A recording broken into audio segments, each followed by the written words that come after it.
gabinete, al menos la mitad de las carteras ministeriales fueron renovadas por el presidente Nicolás Maduro, lo que calificó como un gabinete para fortalecer el socialismo, la transición al socialismo. ¿Quiénes son los nuevos ministros? Por ejemplo, Turismo, es Leticia Gómez, quien venía a ser la viceministra de Turismo, acompañaba a Lee Padrón en su gestión. Eduardo Piñate ya regresa al despacho de proceso social del trabajo con la instrucción precisa por parte del presidente de reactivar los consejos productivos de trabajadores. Ha sido dirigente sindical, diputado a la Asamblea Nacional y venía ejerciendo la gobernación de Apure, para la que fue electo en 2021. Magali Viña, quien era la actual presidenta del INAS, asume la cartera recién creada para el Ministerio para Adultos y Adultas Mayores. Sustituye a quien fuera por apenas unas semanas el titular de este despacho, Rafael Argotti. Héctor Rodríguez, actual gobernador de Miranda, prestado al gobierno nacional, al ejecutivo, como ministro de Educación, despacho en el que ya estuvo también como ministro, y además asume la vicepresidencia sectorial social, cargo que venía ejerciendo desde hace varios años Mervin Maldonado, quien también era el ministro de Juventud y Deporte. Estos despachos fueron separados, ya no estarán juntos, mientras que, por ejemplo, Agricultura Urbana fue subsumido en el Ministerio de Comunas, que lidera Ángel Prado. Pero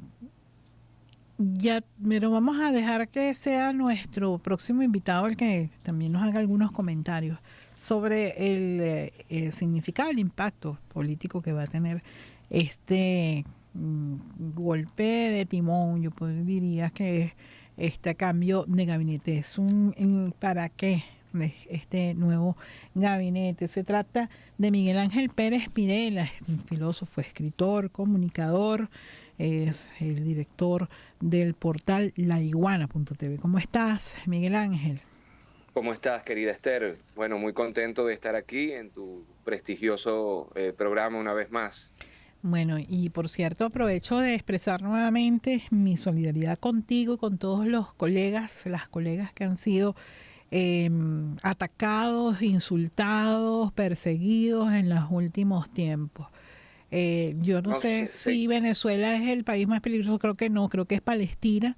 Por cierto, ayer fueron asesinados 2 periodistas en Palestina, y con esos 2 periodistas llega a 170 los periodistas asesinados en el marco de la ofensiva militar israelí desde el 7 de octubre. Creo que nunca en la historia, en la Segunda Guerra Mundial, no hubo tantos periodistas muertos, ni en Vietnam, ni en Corea, ni en ninguna de las guerras que han sucedido después, como en estos meses que han transcurrido desde esta ofensiva militar israelí contra Palestina.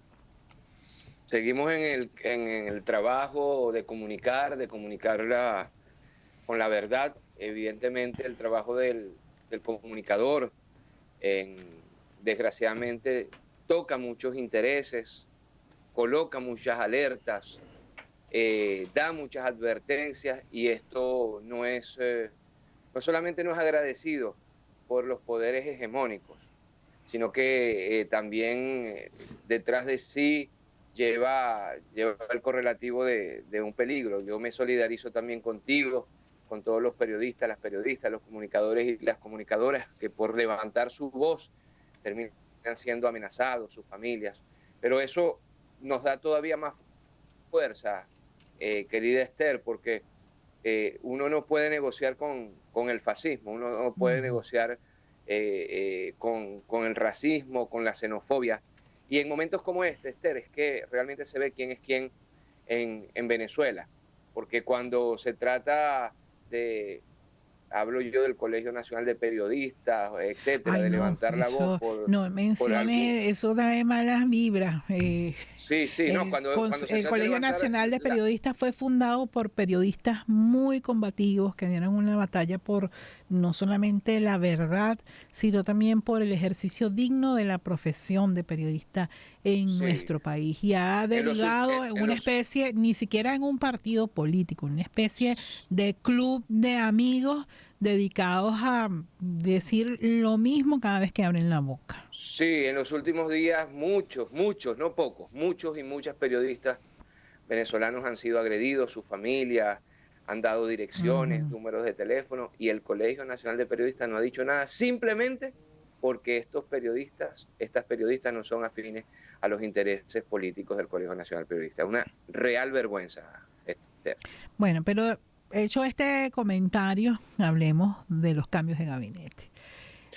¿Cómo se, Bueno, qué valoración le das a estos cambios que son bien importantes? Se renovó mm, la mitad del gabinete y hay algunos sí, casos en que, por ejemplo, Delcy Rodríguez asume el Ministerio de Petróleo, hay cambios también en PDVSA, una empresa que venía traumatizada después de un escándalo gigantesco de corrupción, porque hay que decirlo, y en el cual Pedro Tellechea hizo un esfuerzo no solamente por poner orden en casa, sino por hacer un aumento sostenido de la producción, que creo que es darle un reconocimiento a eso. sí, por ahí yo escuchaba, y comienzo con nombre y apellido, a María Corina Machado dar una entrevista internacional a otra de estas periodistas de extrema derecha allá en Colombia, desgraciadamente de nacionalidad venezolana, la periodista. Y ella decía que estos cambios de gobierno hablaban de un descalabro por parte de Maduro. No, mira, todo lo contrario, Esther, según mi humilde opinión. Primero, hay que colocar el contexto en el cual se da estos cambios del tren ministerial. Y es el contexto de un golpe de Estado. Hay que llamar a las cosas por su nombre. Este golpe de Estado no ha terminado. Quienes lo Es decir, que tú propiciaron, crees que este es un gabinete de guerra. bueno, vamos a colocar eso entre comillas, pero en todo caso, y a eso voy, es un gabinete donde a contrario de hablar de la desunión o del descalabro del presidente Nicolás Maduro y su gobierno, habla más bien de una grandísima unidad. ¿Por qué? Porque evidentemente en medio de un golpe de Estado que ya perdió el 29 y 30 de julio las calles, a partir del 30 de julio ya lo que trató de avanzar María Corina Machado y Edmundo González Urrutia no tenía eco en las calles de Venezuela, con la entrada de este mes de agosto, la gente salió a trabajar, los comercios abrieron, los centros comerciales, etcétera, los turistas en las playas, en las montañas. Ahora este es un golpe de Estado que va al plano internacional, con todo tipo de amenazas, incluso de invasión.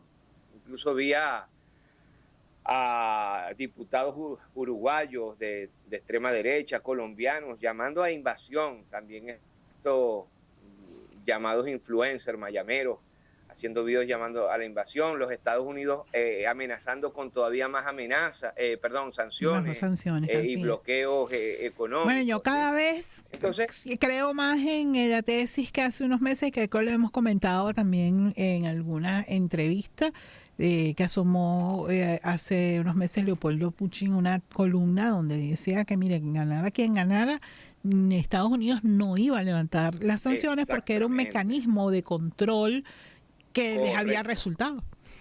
Sí, lo dijo el presidente de la República, es Ujú. un mecanismo colonial para, a través de excusas políticas, tener el control, y tú eres especialista en el tema, tienes el podcast de economía en laiguana.tv y por ahí han pasado muchísimos analistas que han tocado el tema, es un mecanismo colonial para tener el control sobre el petróleo venezolano, su sustracción, su exploración y su comercialización. Eso es todo. Pero entonces te estaba diciendo, no se puede entender este cambio de ministros, este cambio de gabinete sin entender el contexto en el cual estamos. Y evidentemente, tomo tus palabras, es un contexto de guerra.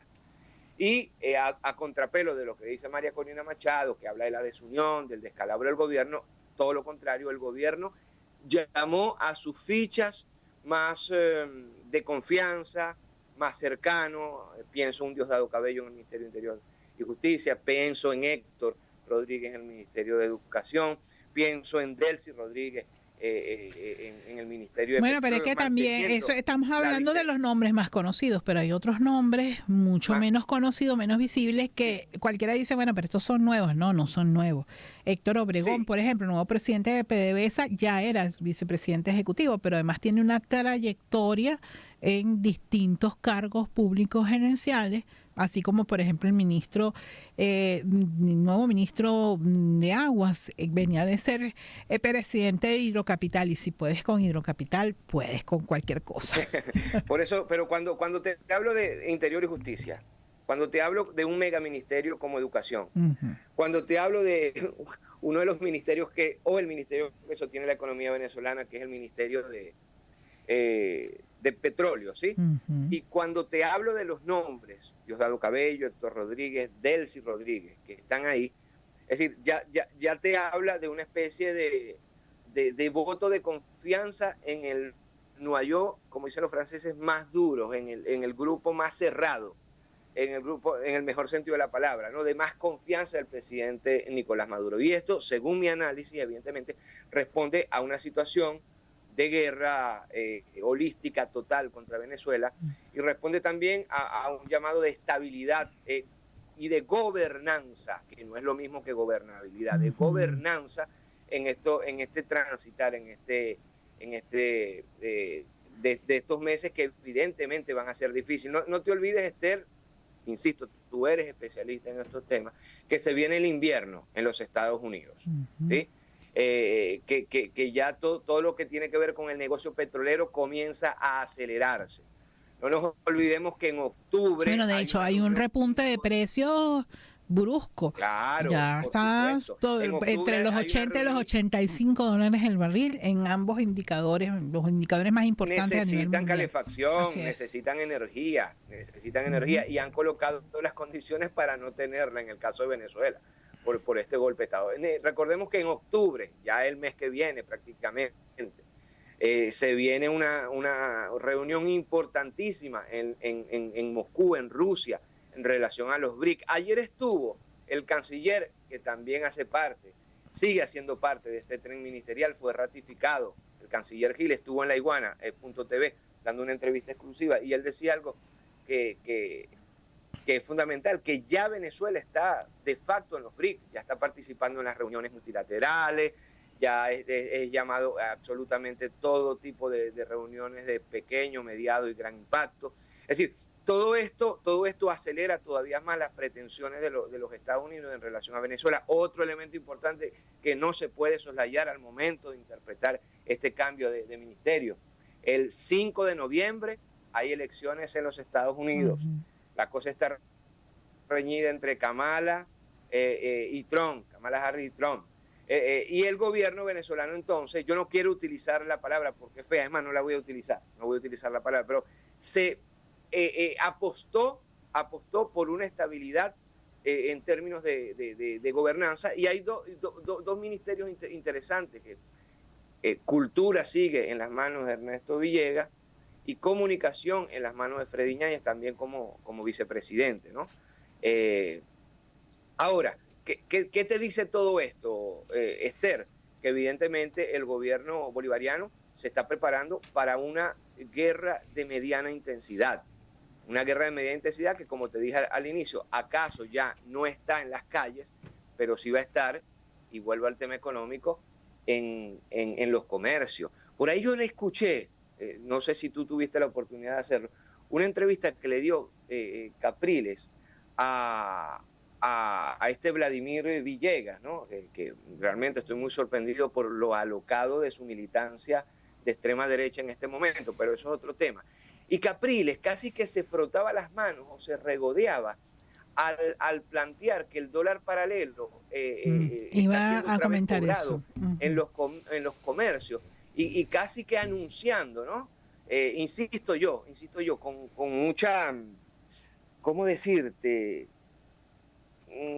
Con mucho piquete, para decirlo popularmente, que este dólar paralelo ya te lo están pidiendo los comercios y se está separando del dólar oficial, y que casi que anunciando nuevamente una guerra económica. Ujú. Bueno, el gobierno bolivariano se está preparando para esta guerra económica. No hago parte del gobierno, no hago parte de ningún ministerio o institución, pero es el análisis que extraigo de este cambio Bueno, pero es que además quienes ministerial. están asumiendo carteras como titulares en este momento, finanzas, por ejemplo, en comercio, industria, son, ya decía el propio presidente, cuartos bates, vienen de los Sí, equipos que han trabajado justamente en el desmontaje de esa guerra económica, particularmente en el tema del combate a la inflación y la estabilidad del tipo de cambio.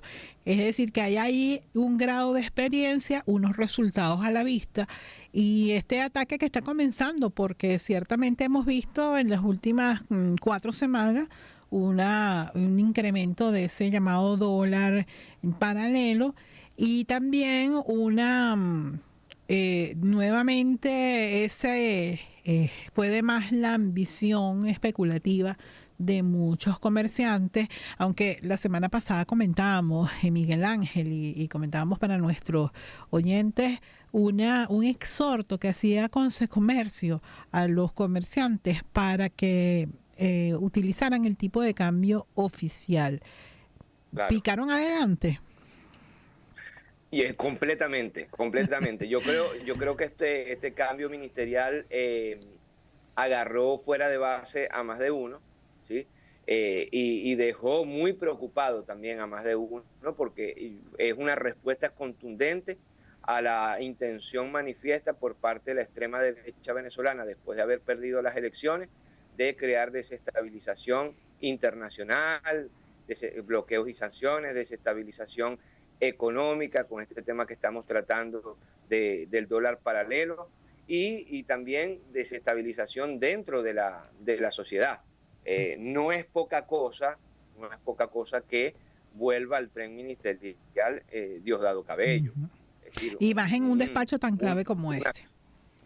exacto, y además una figura que, bueno, para los opositores que ahora sí quieren a Chávez, ¿no? Que ahora sí dice, ay, que Chávez era, bueno, fue un ministro y vicepresidente de primer rango en varias áreas de los gobiernos de Hugo Rafael Chávez Frías. Vuelve al gobierno, nada más y nada menos que en Interior y Justicia, y esto evidentemente es un mensaje contundente para todos aquellos que quieran crear desestabilización en las calles, para todos aquellos que anden en planes de violencia, para todos aquellos que quieran revivir las guarimbas, entre otras, la del 2014 y la del 2017. No solamente desde el punto de vista, querida Esther, ejecutivo, no solamente, insisto con la expresión, al interpretar la decisión de Diosdado Cabello, que vuelva a Diosdado Cabello, no solamente desde el punto de vista de la gobernanza, sino también desde el punto de vista simbólico. Porque otro elemento que nosotros tenemos que colocar sobre el tapete para interpretar este cambio ministerial, y ya lo anunciaba el presidente hace pocas horas, son estas megas elecciones que él ya iba lo dijo justamente que tú me adivinas el pensamiento, para chico. Yo estaba por preguntarte cómo eso es veías lo bueno de los eso. amigos. Eso es lo bueno de los amigos. No, las elecciones del 2025, y aquí hay un aspecto fundamental, que yo lo digo con toda la intención constructiva, ¿no? Pero evidentemente tú lo llamaste cambio de timón con este nuevo periodo presidencial de 6 años de Nicolás Maduro, Esther, hay que atacar el tema eléctrico, hay que atacar el tema del agua, hay que atacar, es decir, los servicios Que por cierto, yo quiero saludar que se haya ratificado a Jorge Márquez. Jorge Márquez venía de ser durante 7, 8 años el ministro del despacho de la presidencia, uno de los ministerios más difíciles de manejar, porque es manejar la agenda presidencial, es resolver, bueno, miles de cosas. La verdad es que quien ha estado al menos un poco cerca de ese ministerio se tiene una idea más o menos de lo que significa ese volumen de trabajo. Un hombre muy eficiente, muy capaz de escuchar, muy flexible a la hora de buscar soluciones a los temas, porque es un hombre que le ha tocado los tiempos difíciles. Es decir, que estos momentos en que no hay la abundancia de recursos para resolver los temas, y los problemas además se agudizan justamente por la acumulación de las Y él está, necesidades. bueno, imagínate, bajo el tema eléctrico, ¿no? Que es uno Creo de los que es el grandes hombre temas para este momento en el sector eléctrico, sí, de la francamente, en mi cotidianidad. opinión, Entonces, ¿no? estos ministerios, así como nos paseamos por los ministerios donde están las grandes figuras más conocidas del chavismo, así como nos paseamos por los ministerios en el ámbito económico, en el ámbito financiero, también nos tenemos que pasear por los ministerios que tienen que ver con los servicios básicos, porque vuelvo entonces, es un clamor popular, tomar medidas eficientes en relación a los servicios básicos del Así es. pueblo venezolano. Evidentemente hay un grandísimo componente que tiene que ver con las sanciones, que tiene que ver con el bloqueo, que tiene que ver con ponerse la difícil al gobierno para gerenciar eficazmente el tema de los servicios sociales, pero también es cierto que no solamente es un clamor popular, no solamente es un clamor sobre todo del interior del país, donde los servicios básicos tienen aún más problemas, sino que también, incluso pensándolo en términos de táctica y estrategia política, sería una muy buena campaña, es más, sería la mejor campaña presidencial para estas megas elecciones del 2025. Por lo cual, esta escogencia de estos ministros también en las áreas de los servicios básicos, en los servicios de primera necesidad de los venezolanos y las venezolanas, también cumple un rol fundamental. Es un cambio ministerial que conjuga a la vez gente de confianza, técnicos, tecnócratas en el mejor sentido de la palabra, con experiencia, tú también lo señalabas, hay muchos viceministros en diferentes áreas que suben a los ministerios, es decir, que tienen eso que los gringos llaman know-how, y los franceses savoir-faire, que tienen conocimiento en las áreas, por lo cual también este aspecto de pericia técnica también es importante. Particularmente en el tema de servicios públicos, es donde más hay gente que viene con experiencia. Bueno, como decía el del ministro de Aguas, o sea, si puedes con Hidrocapital, puedes con todo. Pero bueno, se nos terminó el tiempo, Miguel Ángel. Siempre es un gusto conversar contigo. No, el gusto es mío, querida Esther, y bueno, te mando un grandísimo abrazo, y abrazo también a todos los venezolanos y las venezolanas de bien que siguen tu programa, y hago un exhorto para la paz, para la tranquilidad, y nada, ponernos a trabajar por este país, para que avancemos juntos y juntas. Un abrazo. Bueno, seguiremos trabajando, porque la verdad es que nunca hemos dejado de hacerlo. Nunca, y no dejaremos de hacerlo. Así es. Gracias a Miguel Ángel Pérez Pinela, filósofo, escritor, director del portal laiguana.tv, y nosotros así despedimos nuestro espacio.